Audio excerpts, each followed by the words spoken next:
بسم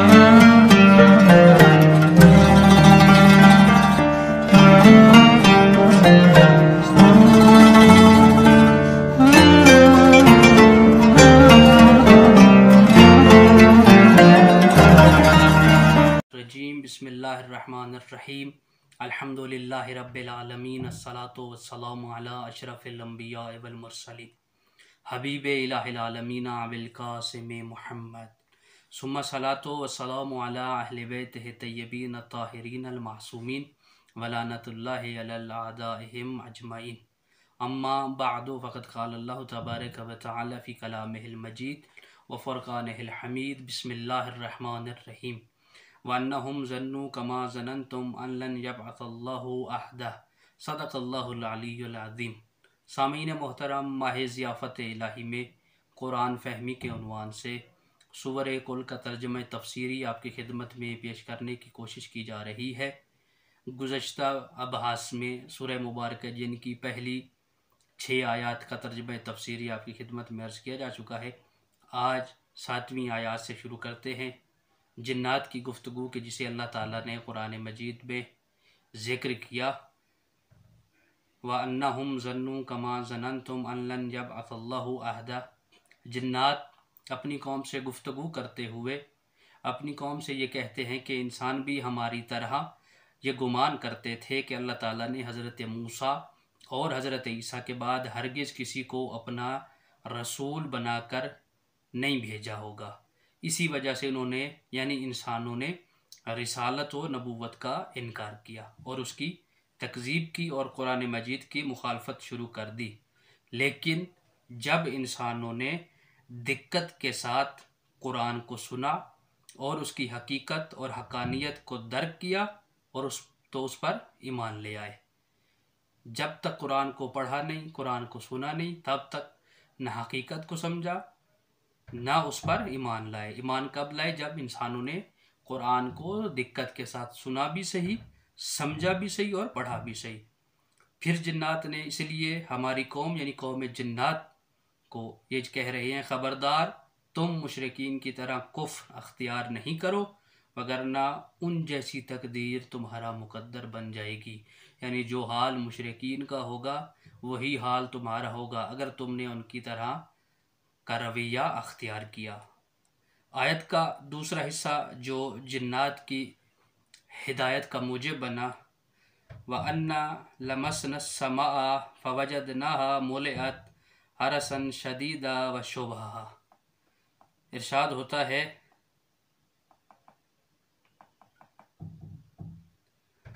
ہم لوگ غیبی خبروں کو حاصل کرنے کے لیے آسمان کی طرف جاتے تھے اور غیبی اخبار سے دسترسی حاصل کر لیتے تھے، لیکن اب آسمانوں کی طرف جانا چاہتے ہیں تو جاتے وقت راستے میں طاقتور پاسبان اور محافظین کا سامنا کرنا پڑتا ہے جو حفاظت میں مصروف ہیں، اور ان کے پاس شہاب نامی پتھر ہے جس کی وجہ سے وہ مانع ہوتے ہیں کہ ہم آسمانوں سے خبریں دریافت نہ کر سکیں۔ اس کے شان نزول میں بھی عرض کیا تھا کہ جنات پیغمبر اسلام پر ایمان لانے سے پہلے آسمان پر جا کر ایک کونے میں بیٹھ جاتے تھے اور وہاں ایک کونے میں انہیں ایک آواز سنائی دیتی تھی جس سے وہ غیب کی خبریں لے آتے تھے اور جسے اپنے لیے وہ حجت سمجھ کر اپنے وظیفے کو مشخص کرتے تھے۔ لیکن جب پیغمبر اعظم صلی اللہ علیہ وآلہ وسلم کی نبوت اور رسالت کا اعلان ہوا، آپ تشریف لے آئے، آپ دنیا میں جب آئے تو یہ سلسلہ جنات کا جو تھا وہ قطع ہو گیا، تو وہ پریشان ہو گئے۔ تو جس کے شان نزول میں بھی اس کے حوالے سے عرض کیا تھا کہ پیغمبر کی تلاوت کو سننے سے پہلے وہ پریشان رہے۔ جنات اب اسی چیز کو وہ ذکر کر رہے ہیں کہ ایک شہاب نامی پتھر ہے جس کی وجہ سے ہم اس مقام تک بھی نہیں جا سکتے، یعنی آسمانوں پہ بھی نہیں جا سکتے، اور اخبار جو غیب کی خبریں ہم لیتے تھے وہ ہمارے لیے ممانعت کا سبب بنا ہے وہ پتھر۔ اگلی آیت میں وَأَنَّا كُنَّا نَقْعُدُ مِنْهَا مَقَاعِدَ لِلسَّمْعِ فَمَنْ يَسْتَمِعُ لِأَنَّا يَجِدُ لَهُ شِهَابًا رَصَدًا۔ جنات کہتے ہیں کہ جب پہلے ہم آسمانوں کی جانب غیبی اخبار لینے جاتے تھے تو خاص جگہ پر بیٹھ جاتے تھے اور غیبی اخبار یعنی ملائکہ کی گفتگو سنتے تھے۔ پاسبانوں اور محافظین کی کوئی خبر نہیں تھی، لیکن نزول قرآن مجید کے بعد اور آخری پیغمبر کے آنے کے بعد اب اگر وہاں جا کر کوئی کان لگا کر سننے کی کوشش کرے تو محافظین یعنی جس کا نام شہاب نامی پتھر ہے سے نشانہ بناتے ہیں اسے محافظین، اس لیے اب آسمانوں کا راستہ ہمارے لیے بند ہو گیا ہے۔ وَأَنَّا لَا نَدْرِي أَشَرٌّ أُرِيدُ بِمَنْ فِي الْأَرْضِ أَمْ أَرَادَ بِهِمْ رَبُّهُمْ رَشَدًا۔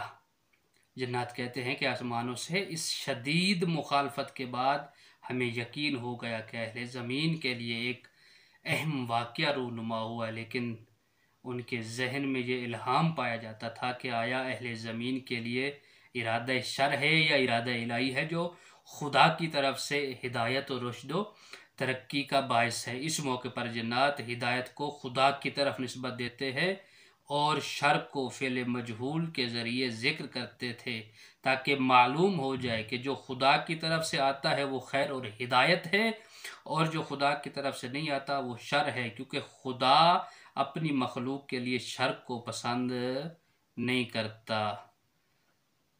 وَأَنَّا مِنَّا الصَّالِحُونَ وَمِنَّا دُونَ ذَلِكَ كُنَّا طَرَائِقَ قَدَدًا۔ اس آیت میں جنات اپنی ہدایت کے متعلق یہ بیان کرتے ہیں کہ ہم لوگ مختلف گروہوں میں بٹے ہوئے ہیں، نیک و صالح لوگ بھی ہیں اور غیر صالح لوگ بھی ہیں۔ یہاں سے یہ معلوم ہوتا ہے کہ جنات میں سے مومن بھی ہیں اور گمراہ لوگ بھی ہیں۔ جنہیں مومنین نے تبلیغ کے ذریعے ہدایت دکھائی وہ مومن ہو گئے، اور جو